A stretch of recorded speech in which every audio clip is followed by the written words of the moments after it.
¿qué tal? Buenas tardes. Hoy es viernes, en 12 de abril de 2019, y los saluda Víctor Bustamante Estrada en una edición más de su programa de Libre Expresión, una producción periodística hecha con libertad de pensamiento para usted. Estamos llegando a usted a través de la señal del canal 73 de cable y llegamos a todo el mundo, a todas partes del mundo por medio de internet en canal73.tv y por supuesto mediante el Facebook.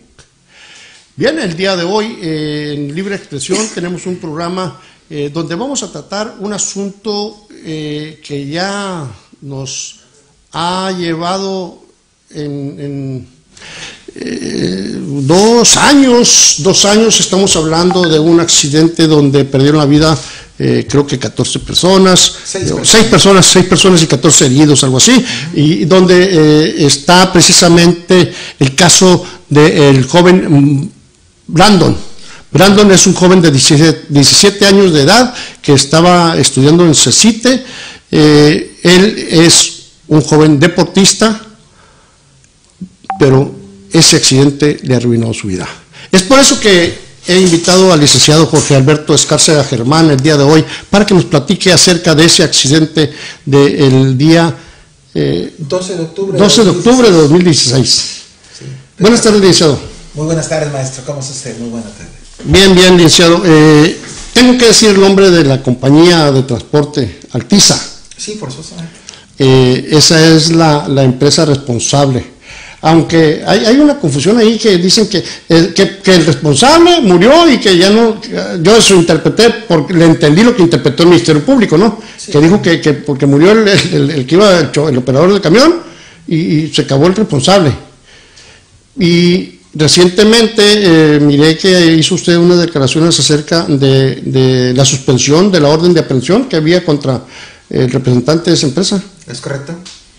Sí, definitivamente. Muy buenas tardes, primero que nada, a su amable auditorio. Este tema pues es un tema más jurídico y sensible desde el punto de vista moral. Definitivamente para hablar de Altiza tendríamos que hablar también del accionista principal, que es toda una institución en materia de corrupción, que es el señor Víctor Eduardo Sevilla Torres. Ese señor tiene muy bien agarrada la medida. Yo pensaba que nada más al ayuntamiento. Hoy por hoy nos dimos cuenta que también torpemente actuó Procuraduría. Ya estuvimos en una ruta con el señor subprocurador y responsabiliza de manera clara la ineptitud, incapacidad e insensibilidad por parte de los dos ministerios públicos que se actuaron. Se llama María Magdalena López García y Marcela Sández Tello. ¿A qué me refiero con esto? El día 12 de marzo hubo una diligencia para realizar la imputación ante el juez de control, que se estimaba que se iba a acusar o se iba a señalar el hecho que se le consideraba delito al señor Víctor Eduardo Sevilla Torres. Sin embargo, la Procuraduría, distante de hacer eso, llegó a acuerdos con el defensor particular del imputado para solicitar que por conducto del juez de control se instruyera para que fuera pasado de nueva cuenta a conciliación del asunto, es decir, a medios alternos de solución del conflicto, cuando ya había dentro de la carpeta de investigación una manifestación clara en el sentido que las víctimas no querían llegar a un acuerdo reparatorio, y en esos acuerdos reparatorios famosos que se dice priva la voluntariedad. ¿Qué quiere decir? Pues que si las personas no están de acuerdo, no quieren, no se va a llevar de esa forma. De tal suerte que nosotros consideramos de manera muy clara la ineficiencia del Ministerio Público en atención a que obraban en la carpeta de investigación ya las manifestaciones literales por parte de las víctimas. Es decir, ese atropello que se cometió no habrá otra cosa más que de dos formas de hacerlo: por corrupción, llámese por incapacidad, por negligencia o mediante otro tipo de intereses. De cualquier suerte, el resultado es el mismo. Las personas no fueron resarcidas en el daño causado, de tal manera que nunca se pidió al juez de control ello, y efectivamente, como lo hizo hoy por hoy el señor subprocurador, fue una situación de insensibilidad por parte de los ministerios públicos, cosa en la que coincidimos.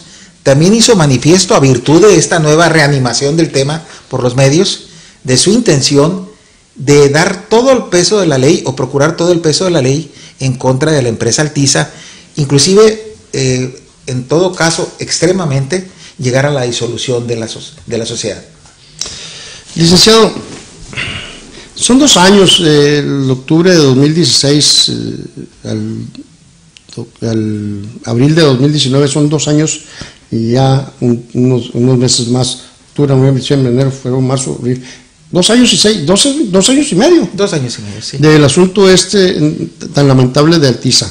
Pero no es el único caso de Altiza, licenciado. Quiero hacer un poquito de historia de Altiza. Por la cuestión de la conducta que están teniendo y asumiendo ahorita las autoridades, tanto el gobierno del Estado como las autoridades municipales. Pero Altiza existe antes de. Por supuesto.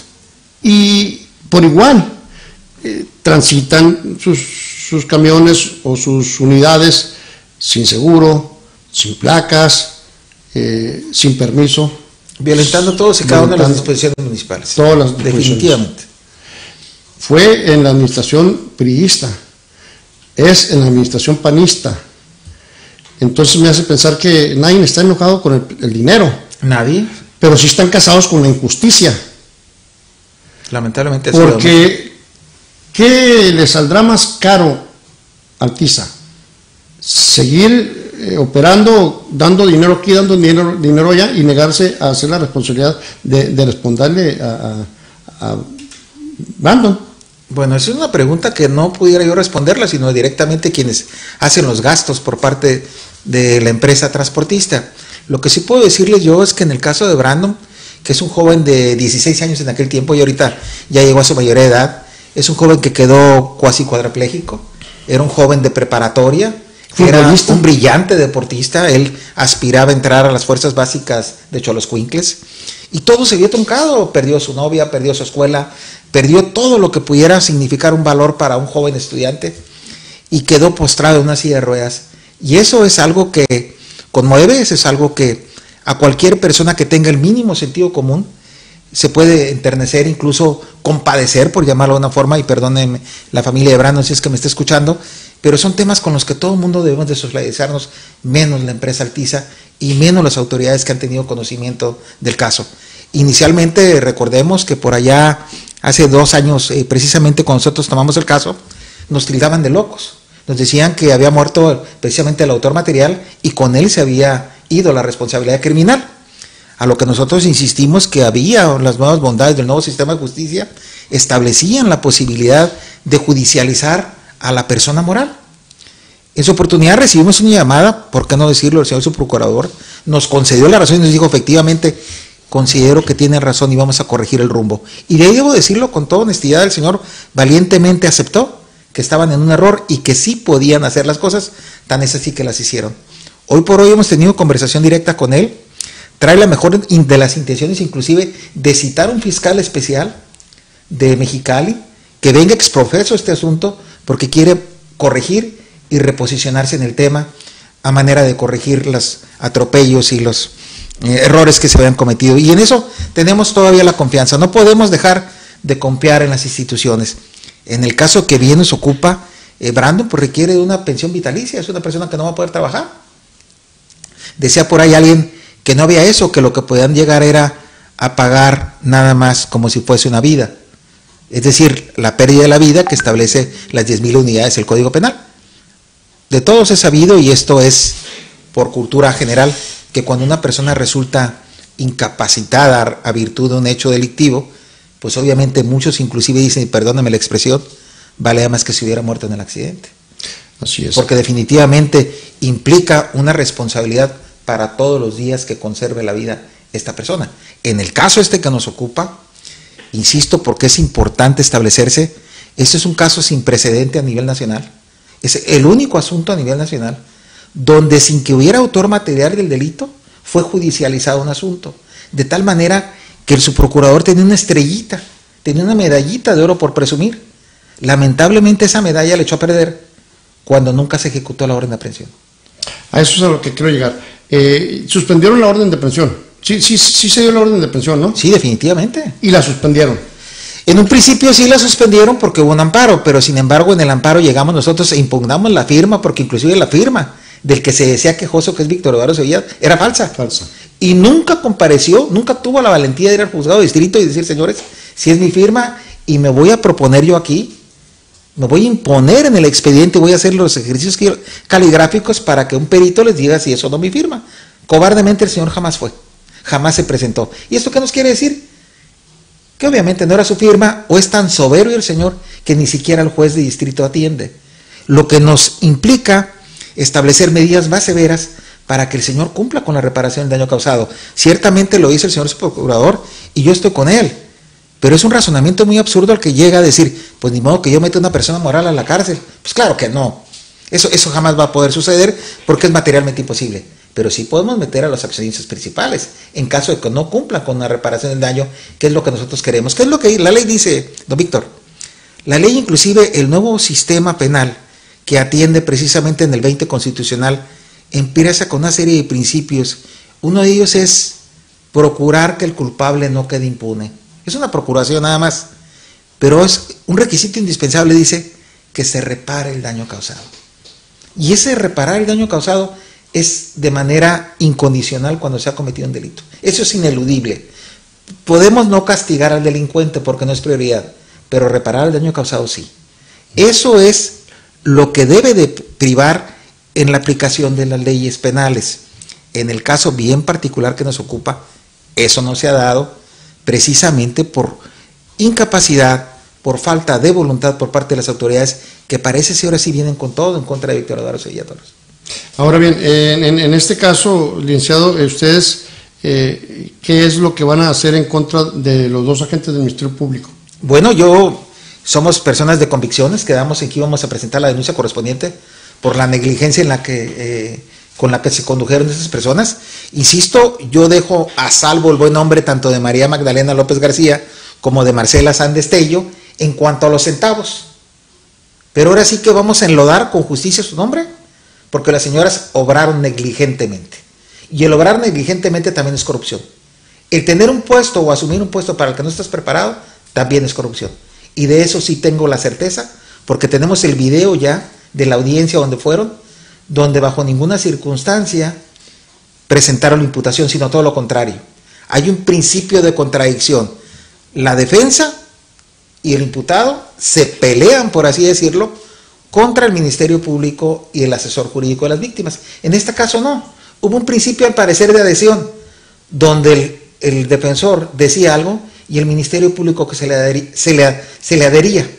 Lo que se le adicionaba, mejor dicho, se le ponía a su favor, lo que de suyo implica una complicidad entre ambos, y dejan a la víctima en completo estado de indefensión, y eso pues obviamente vulnera inclusive el artículo 128 del Código Nacional de Procedimientos Penales, que establece que el Ministerio Público tiene un principio de lealtad para con lo que son las víctimas. El 109 también establece que el Ministerio Público del Código Nacional, entre otros derechos, tiene el de acceder a la justicia pronta y expedita, y el Ministerio Público debe obrar diligentemente para tutelar la reparación del daño causado. Oiga, el asunto del... ¿Cómo se llama el señor? ¿Víctor qué? Víctor Eduardo Sevilla Torres. Víctor Eduardo Sevilla, ¿no? Sí. Ok. Si este señor, según datos que yo obtuve en la Dirección de Transporte Público Municipal, este señor renunció, creo que ya no aparece en el protocolo del transporte de Altiza. Sí. Eso no lo hace salirse del problema ¿no? Bueno, en su oportunidad tendremos que verlo, porque nosotros ocupamos quién no la hizo, sino quién no la va a pagar.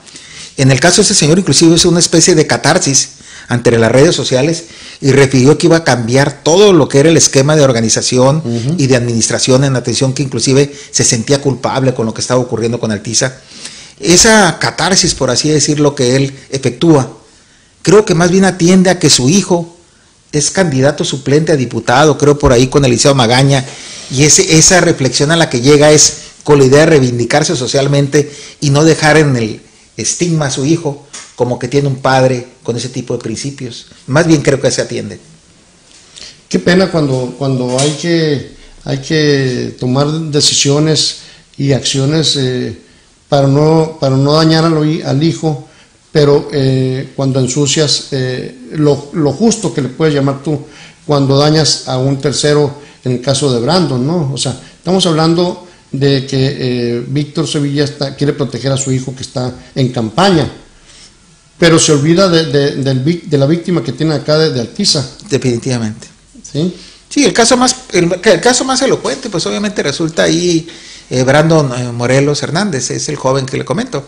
Pero pues también hubo otros que perdieron la vida. Inclusive, cosa curiosa, don Víctor, se vino con nosotros a formar un frente común el autor material del delito por conducto de sus sucesores. Es decir, el conductor del vehículo de la unidad siniestrada tampoco le pagaron al trabajador de él. Y el trabajador de él también, la viuda, vino con nosotros a buscar la asesoría, porque ni eso hicieron. Ni siquiera le cubrieron los gastos funerarios a quien trabajaba con ellos. Y eso pues obviamente ya es el extremo, ¿no? Ya es el colmo de la impunidad. No sé si mucha gente me llame a mí que soy una persona muy brusco o muy exigente, muy roñoso, no sé cómo decirlo, pero ese tipo de ejercicios y de cosas que suceden de repente en este pleno siglo XXI, licenciado, me hace sospechar y atreverme a decir de que es mentira que la esclavitud desapareció en México. O sea, actúan como unos gente como los tiempos de la esclavitud.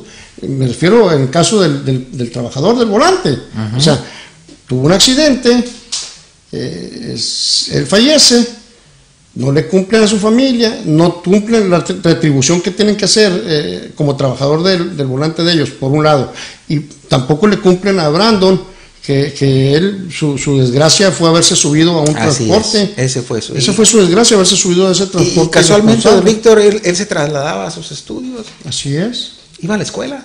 Por eso hablo yo de esa esclavitud, licenciado. Estamos viviendo en esclavitud todavía. Quién sabe, a lo mejor soy muy exagerado yo. Bueno, pues sí, lo que sí nos queda muy claro es una red de complicidad de las autoridades que pudiera significar corrupción desde cualquier aspecto, y uno muy elocuente pues es con el ayuntamiento. Y en el ayuntamiento encontramos que la unidad no estaba importada, que la unidad no contaba con placas de circulación, seguro, y tampoco. Sobre todo lo más elocuente, no contaba con seguro. Y cuando vamos en su oportunidad con el director de ese entonces, el señor refiere que contaba con todos los documentos en orden. De hecho, José Luis Hernández Silerio fue denunciado. José Luis Hernández Silerio está presente en una carpeta de investigación, que por cierto también te está durmiendo el sueño de los justos.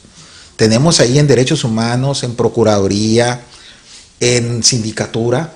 El señor está por enfrentar una responsabilidad que nosotros creemos. Pero realmente nuestra prioridad no es perjudicar a nadie.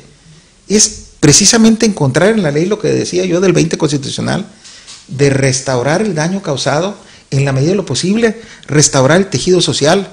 Cuando nos tocó estar en esto un poquito más adentrados, don Víctor, en el tema de lo que es el derecho penal hoy por hoy, en la reparación integral del daño causado, vamos a decirlo de esta forma, y así lo expuso el maestro. Si usted está cocinando y alguien rompe el cristal de su casa y los vidrios caen en el sartén, el señor es responsable de reparar el daño y también de pagar la comida que existía en el sartén. Es decir, eso es una restauración del tejido social en base a reparar el daño causado de manera integral. Porque el señor, acordémonos que rompió el cristal, eso me queda bien claro. Pero aparte lo afectó usted también en los alimentos que estaba preparando. Nosotros nada más estamos pidiendo que nos repare el vidrio. Todo el desgaste emocional sufrido, todos los honorarios que pudieran pagar de los abogados, no se le está cobrando. Se le está cobrando nada más el puro cristal. En este caso se está cobrando los gastos funerarios y en el caso de Brandon, la pensión de por vida que merece. Alguien por ahí comentaba de manera muy irresponsable, sin siquiera hablar con nosotros, que nosotros estábamos pidiendo como abogados las perlas de la Virgen. Caray, pues es lo que dice el código como mínimo. Si lo que dice en el código es las perlas de la Virgen, pues entonces eso estamos pidiendo. Pero definitivamente no estamos pidiendo nada que se escape inclusive de la capacidad económica del señor. Nada más para terminar con el comentario, el señor compró 500 unidades Mercedes-Benz. 500 unidades Mercedes-Benz. ¿Las traerá todas en regla? La última vez que supimos de él, cuando estaba haciendo su famosa catarsis, aceptó que tenía 80 al margen de la legalidad. ¿Cuántas no tendrá el señor?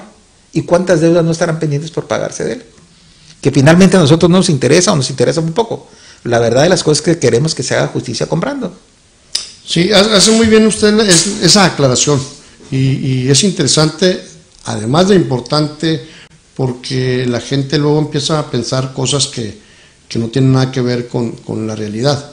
Y es muy bueno eso que habla usted de que hace esa mención de que los costos de ustedes no se lo están cobrando a Brandon, no están dañando a nadie, están buscando la reparación del daño. Así es. Eso es muy importante y eso es lo que el público en general debe de entender y de saber, de estar enterados de que es de lo que se trata y de que aquí hay una víctima y aquí hay un responsable y ustedes están buscando que el responsable cumpla con la reparación del daño.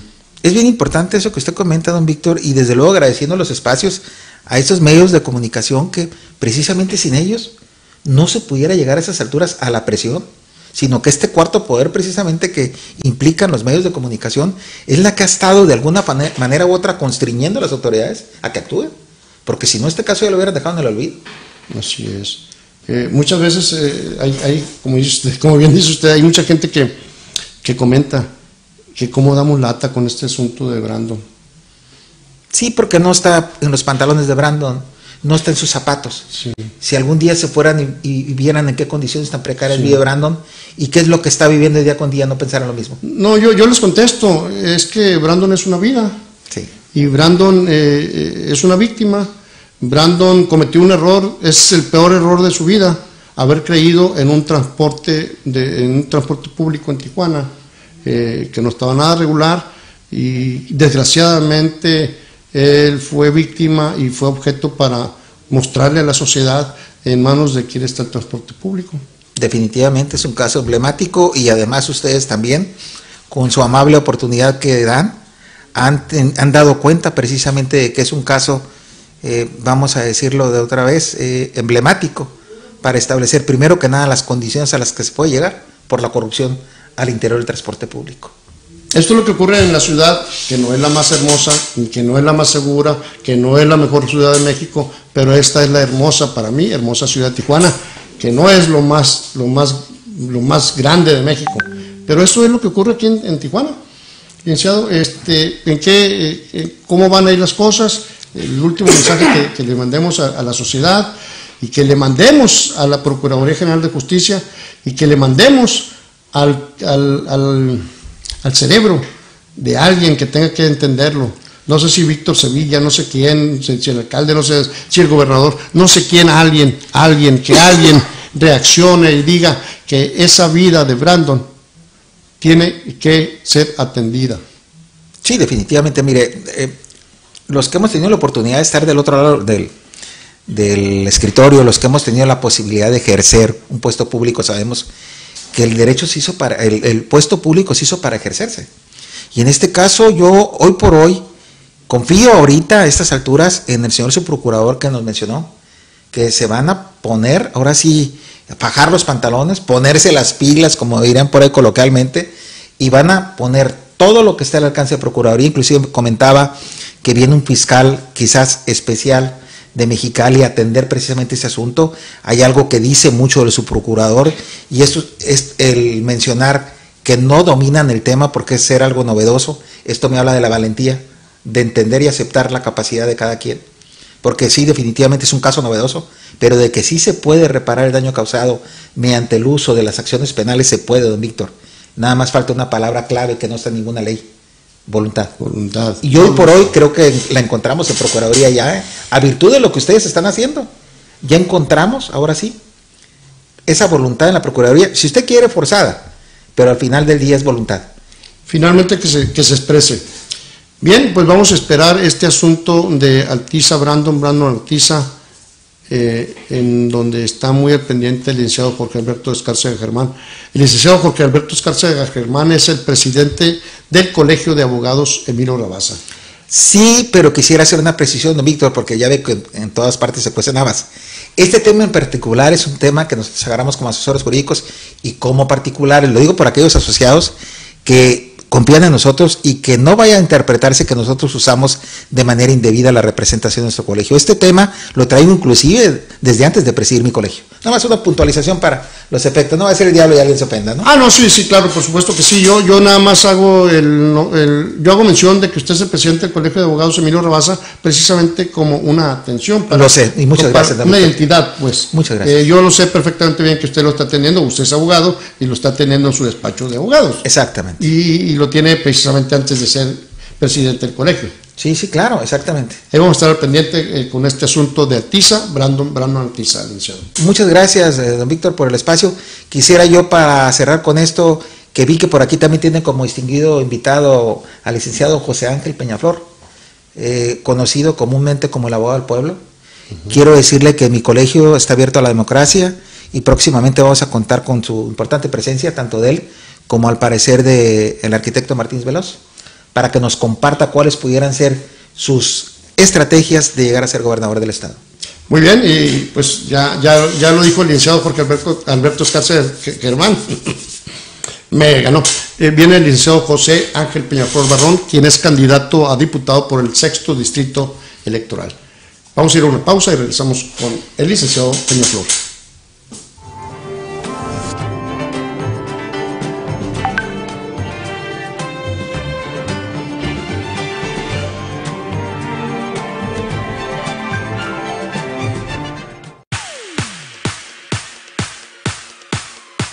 En Plaza Ejido Mazatlán contamos con una variedad de servicios: médicos especialistas, restaurantes, dulcería, diversos talleres, imprenta y mucho más. Recuerda que Plaza Ejido Mazatlán es reconocida por su tradición, excelente ubicación y amplio estacionamiento. Ven y compruébalo.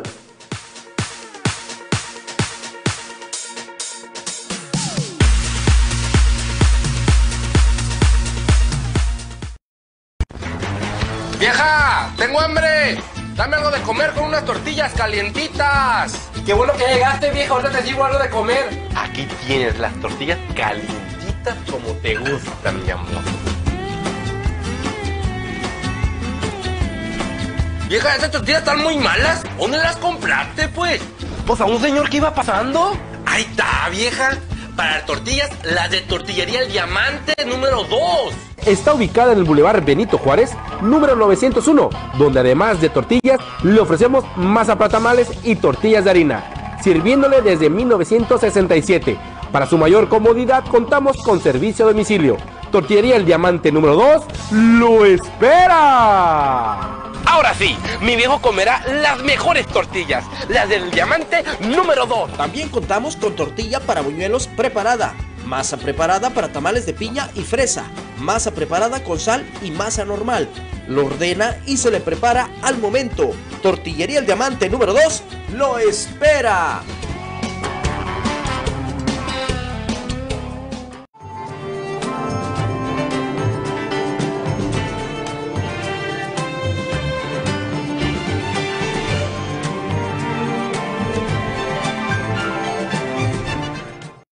Bien, aquí seguimos en el programa de Libre Expresión. Estamos llegando a usted a través de la señal de Canal 73 de cable y también por medio de internet en canal 73.tv y por supuesto mediante el Facebook en CNR Noticias de Rosarito. Bueno, como lo dijimos antes de irnos al corte comercial, está conmigo ahora el licenciado José Ángel Peñaflor Barrón. Dice una canción: se hace camino, caminante no hay camino, se hace camino al andar. El licenciado José Ángel Peñaflor Barrón ya se registró como candidato al 6º Distrito Electoral de Baja California por el Partido de la Revolución Democrática. Buenas tardes, licenciado. ¿Cómo estás? Muchas gracias por la invitación y estamos a la orden para esta... Caminante no hay camino, licenciado. Caminante no hay camino. Ni en Morena existe la izquierda. No, ya es de derecha, y de derecha fifí. A ver, licenciado, yo traigo por ahí, ando un poco enredado, confuso, a ver, por lo que he visto en la vida real, en la calle, lo que he visto en las redes sociales. y lo que siempre he visto de usted, o sea, tengo todas esas versiones, pero me enredo un poquito, me confundo un poquito, porque he leído, por ejemplo, usted estaba en Morena, tengo muchos amigos. Sigo estando en Morena. Bueno, sí, bueno, permítame. Yo no estoy diciendo que ya lo expulsaron de Morena. No. Lo que pasa, bueno, usted estaba en Morena disputando una posición sí. que usted se lo permitía el proceso sí. interno de elección. ¿Sí? Pero pues las cosas no fueron así como tenían que haber sido. En consecuencia, es donde yo me confundo. Veo que una gran cantidad, porque conozco mucho las bases de Morena yo, por la cuestión de que yo he andado por ahí en esas cosas, en eventos y todas esas cosas, y conozco a mucha militancia de Morena, que ya no está en Morena. Estoy hablando, el no estar para mí significa que no están trabajando. No estoy como candidato. ¿Qué? No estoy como candidato. Usted no está como candidato. Sí. La base no está como militancia tampoco, sí. en las manifestaciones que hacen ellos. Sí. O sea, pero miro candidaturas de PRI y PAN, pues representando a Morena. La mayor parte, lamentablemente, la mayor parte de candidaturas quedó en gente del PRI. Así tenemos, por ejemplo, Mariel Pilar en Mexicali, es candidata a presidente municipal por Morena, pero ella viene de la cúpula del PAN. Aquí está Arturo González Cruz, que también viene y es activo militante del PRI. Y así algunas otras personalidades del PRI se encuentran ya copadas por Morena, están copadas por gente del PRI en Morena. Eso es lamentable porque Morena nació como un proyecto popular, un proyecto de izquierda para convencer a las mayorías que venían huyendo de la antidemocracia del PRI, de la antidemocracia del PAN, y ahora las tenemos copadas todas en Morena. Lamentable. Esto ha provocado o fue provocado por la presencia de un tipo que se llama Bonilla, Jaime Bonilla. Todo el mundo lo conoce, todo el mundo sabe quién es, y si no lo conocen, pues pónganse a investigar, porque van a encontrar muchos datos interesantes que nos dicen hacia dónde va, hacia qué quiere hacer. Y sencillamente lo que busca es negocio, busca el dinero de los negocios. Morena no se ha pronunciado, por ejemplo, en los asuntos del agua provenientes o en favor de la cervecera de Mexicali. No se ha pronunciado en relación al problema de las desaladoras. No se ha pronunciado en favor de las APPs. No se ha pronunciado respecto de las productoras de energía eléctrica en el estado que están invadiendo Mexicali y la cordillera alta de la Rumorosa, y que todo ello es agua para Estados Unidos, electricidad para Estados Unidos, todo para Estados Unidos, para México nada, y lo único que dejan aquí es un medio ambiente contaminado y que va en contra de la salud de los mexicanos. Esto es lo que abraza, esto es lo que propala, esto es lo que quiere Jaime Bonilla y los directivos de Morena para México, que nos dejen la basura ser el cuarto de máquinas de Estados Unidos, y eso no lo debemos de permitir. Nosotros debemos de abrazar proyectos productivos que no contengan agua como un factor mayoritario, que sea otro tipo de negocios, que sean negocios productivos para los mexicanos y que nos dejen poca contaminación o nula contaminación. Esto quiere decir que Tecate, que Mexicali, que Ensenada deben de tener agua, pero agua con productividad y con proyectos nacidos aquí mismo en nuestra ciudad. Necesitamos proyectos productivos propios para los mexicanos, no depender tanto de las maquiladoras, porque también dejan mucha contaminación, dejan mucha basura y dejan mucha pobreza y mucha drogadicción, porque son empresas explotadoras de los mexicanos. Eso es parte de lo que queremos como grupo político.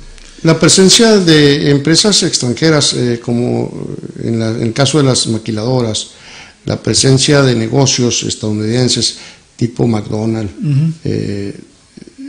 tipo Carl Jr., todas esas cosas, todo ese tipo de Home Depot, Costco. Esa es la confirmación de que México que es mentira, que México se limpió de la esclavitud. Sigue habiendo esclavitud en México. Ahora más moderna nada más. Somos Condicionadas. esclavos modernos de los intereses extranjeros. O sea, no tenemos un desarrollo propio. Lo tenemos para el sur de la República, donde poco a poco se está creando una conciencia hacia el producto mexicano, hacia el productor mexicano, hacia el campesino mexicano, hacia el artesano mexicano. Eso es lo que debemos impulsar.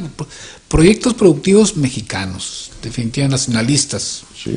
Y eso lo vemos en los agricultores. Tuvieron una reunión con el secretario Zagarpa, ¿cómo se llama? Zagarpa, sí. Zagarpa, donde le mencionan que los están dejando en el olvido, en el abandono. No hay crédito para los mexicanos, para los agricultores, más que para 50 hectáreas, y lo demás no, y están muriéndose en los créditos, no los están respaldando. Sí. En Sinaloa están desesperados. ¿Y quién los va a producir? Pues yo creo que está pasando una cosa muy, muy característica. O sea, sí iniciamos el día 1 de julio una revolución pacífica a base de votos, pero yo creo que Andrés Manuel López Obrador, yo creo que está cometiendo muchos errores.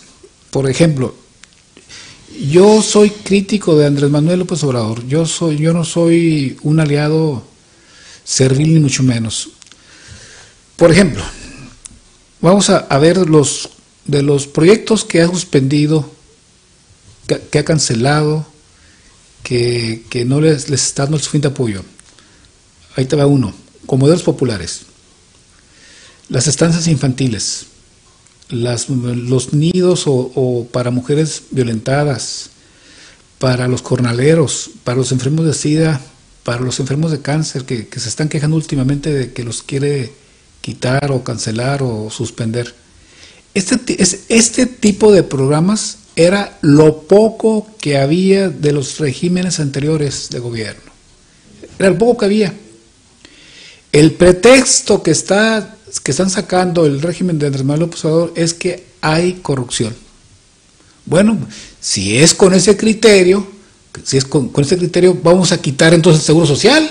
Hay mucha corrupción. Vamos a quitar Infonavit, hay mucha corrupción. Eso es combatir una herida del pie que se infectó con el corte de toda la pierna. O sea, ese tipo de criterios no deben ser utilizados. Si hay corrupción en ese tipo de programas para niños, pues hay muchos avances tecnológicos para en dado momento suprimir la corrupción. ¿Cómo? Bueno, pues con el dedito, con la digitalmente, que su asistencia, con el ojo, con el iris del ojo, que ya también se puede hacer de identificación.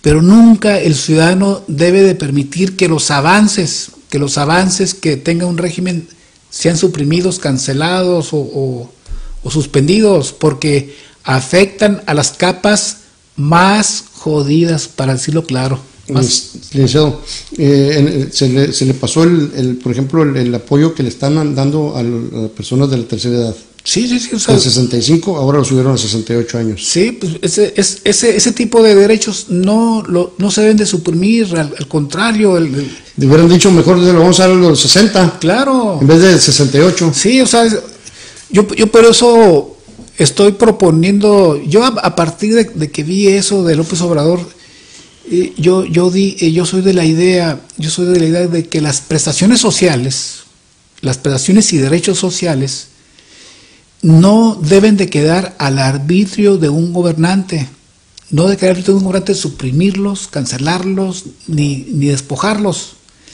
Por eso hay que proponer que todo eso se convierta en leyes, que todo eso esté en una ley secundaria o en la propia Constitución. Porque si no, después de esto, ¿qué sigue? ¿Qué nos van a quitar? ¿El Seguro Social? ¿El Infonavit? ¿Qué sigue? Lo que me llama la atención, licenciado, el tema de los jóvenes, de la aportación a los jóvenes, sí. Ese sí se les inyectó. Ese programa sí se aterrizó. Sí, pero no está legislado.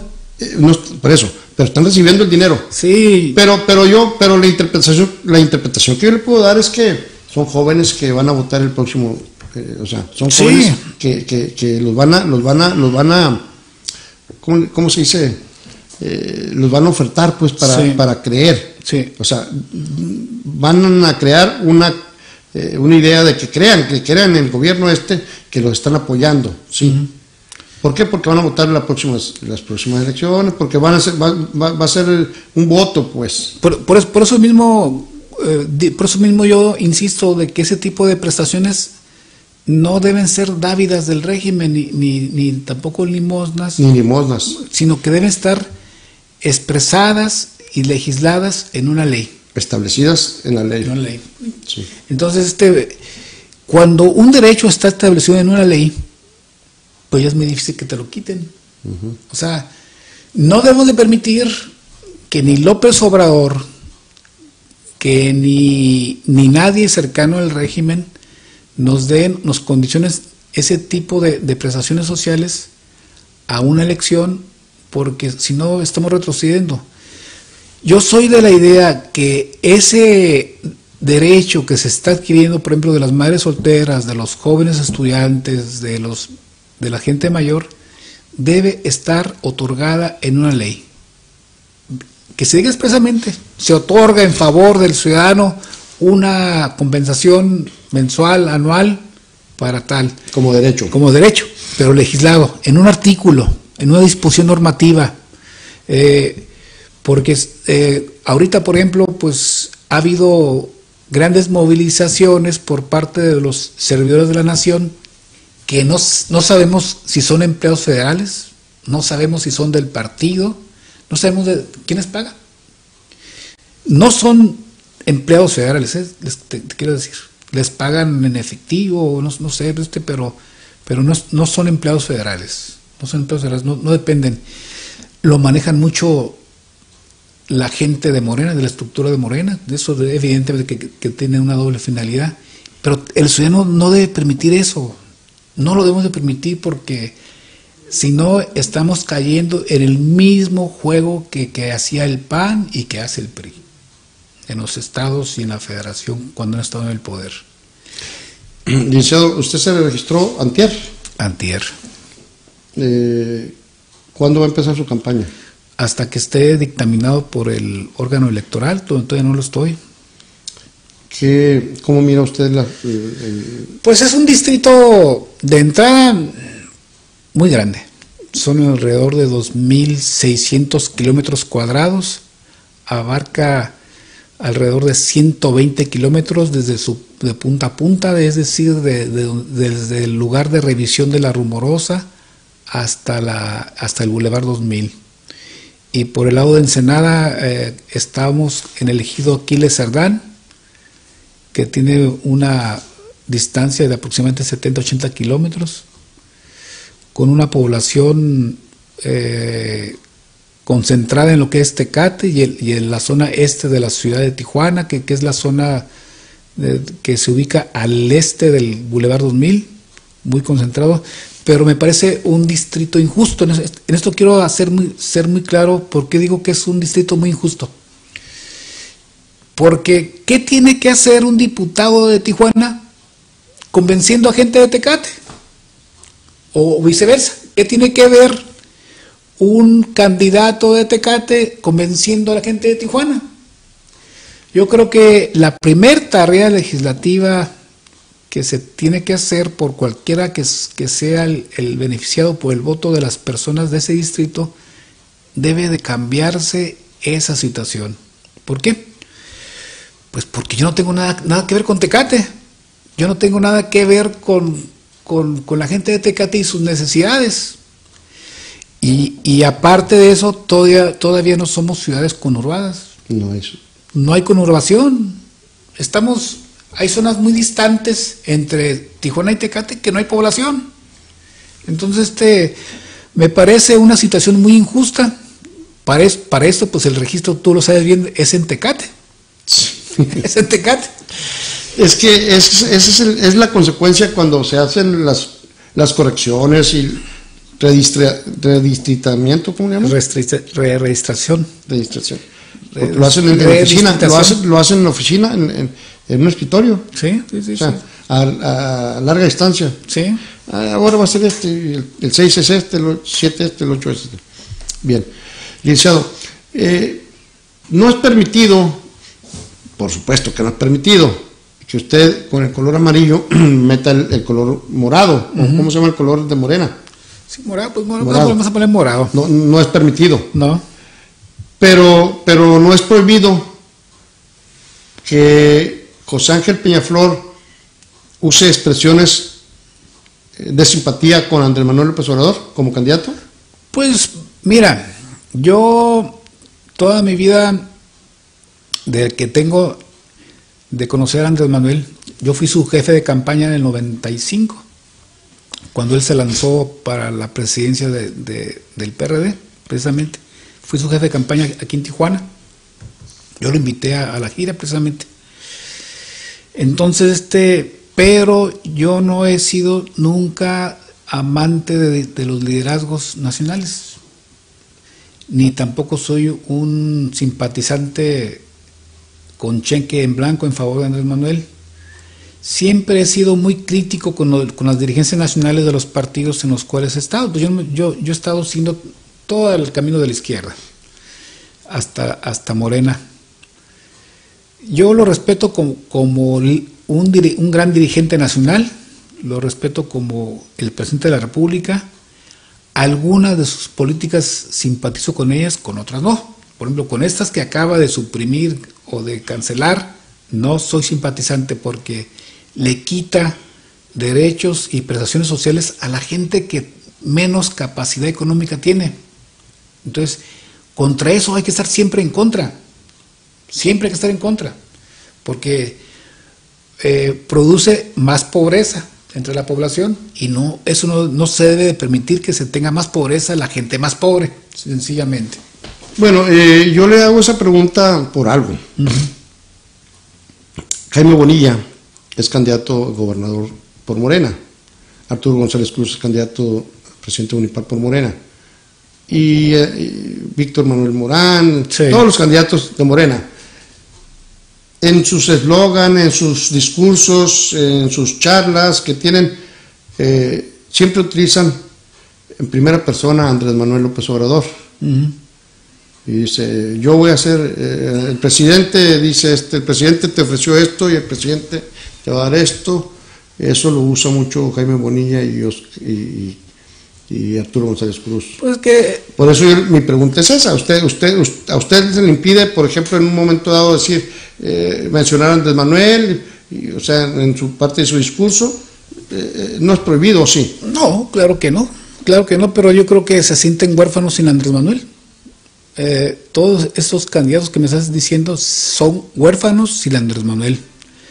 Sobre todo Jaime Bonilla utiliza siempre el nombre de Andrés Manuel, no obstante que Andrés Manuel les prohibió que utilizaran su nombre, les prohibió que utilizaran a Morena para escudarse en sus propuestas de campaña. Simplemente es el reflejo de que nunca han trabajado con la gente, no conocen las necesidades de la gente, no saben lo que la gente ocupa. Por ejemplo, ¿cuándo has visto un pronunciamiento en favor de los trabajadores de la maquila por parte de ellos? ¿Cuánto has visto un pronunciamiento en contra de las cerveceras, en contra de las transnacionales? Incluso Jaime Bonilla tiene intereses en el negocio del agua. Él es el principal impulsor de la desaladora de Rosarito para exportar agua hacia Estados Unidos y dejar aquí toda la salmuera que va a provocar un gran ecocidio en Rosarito. La gente de Rosarito lo tiene que saber y tiene que poner las manos a trabajar contra ese tipo de proyectos, como lo está haciendo la gente de Mexicali, en contra del producto de la cervecera.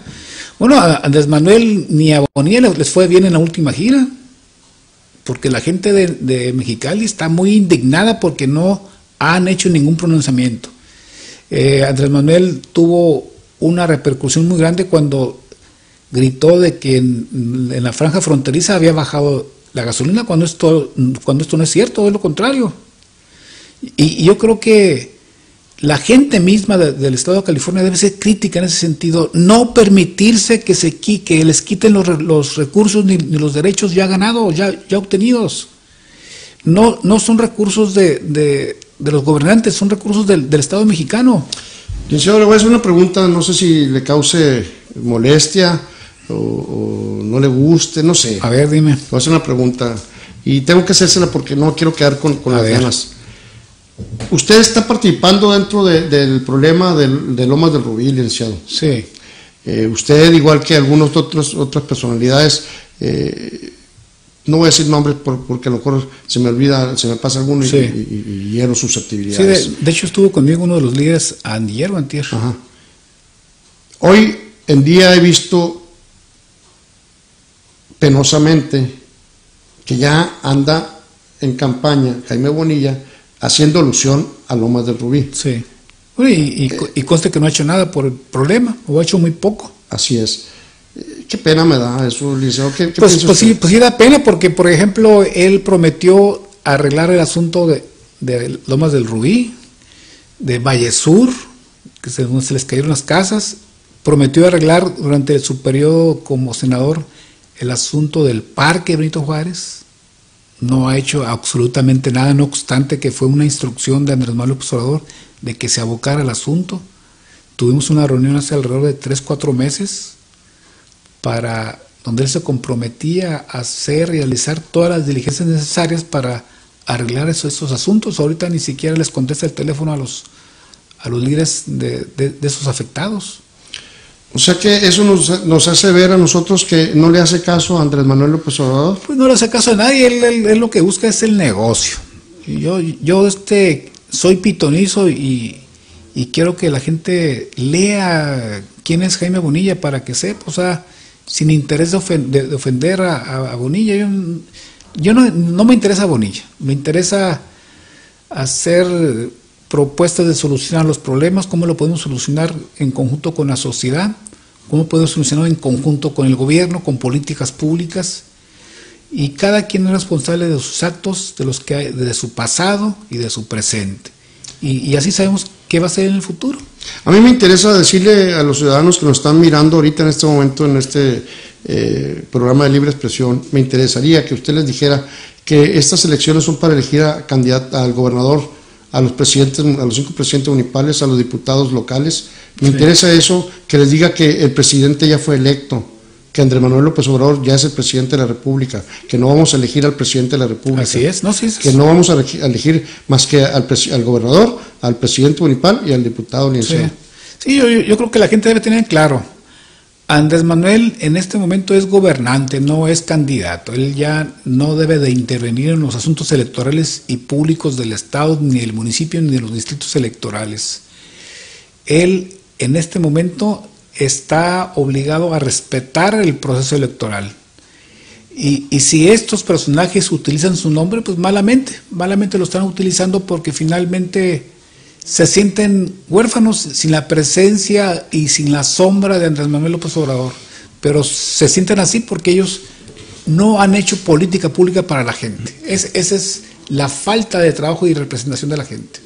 Y por último, algo muy importante, el licenciado José Ángel Peñaflor Barrón es militante de Morena y es hoy en día candidato a diputado por el 6º Distrito Electoral por el Partido de la Revolución Democrática, porque así lo permite la democracia en este país. Sí, y quiero aclarar ahí una situación muy puntual. Estamos fuera de Morena como candidatos porque no hubo lealtad por parte de Morena hacia sus militantes, no hubo lealtad para hacer una diligencia para una encuesta en forma legal, sino que simularon haber hecho una encuesta y que nunca hubo. A la fecha todavía no se sabe los resultados y si es que hubo encuesta. Eso es lo que ha provocado que estemos un sector de Morena fuera de ella. Y en el caso más visible pues es el arquitecto Martínez Veloz como candidato a gobernador por el PRD y yo por el 6º Distrito Electoral, que estoy a punto de ser dictaminado como candidato. Esperamos que salga favorable el domingo próximo y empezar el lunes con la campaña. Muy bien, muchas gracias, licenciado, por Gracias a ti. haber estado aquí con nosotros en Libre Expresión, y espero que sea una de muchas veces ahora que estemos en campaña. Muchas gracias, así será. Gracias. Yo soy Víctor Bustamante Estrada y les agradezco la sintonía el día de hoy. Los invito para que el próximo viernes de 2 a 3 de la tarde nos acompañe en un programa más de Libre Expresión. Muchas gracias, hasta la próxima. Buenas tardes.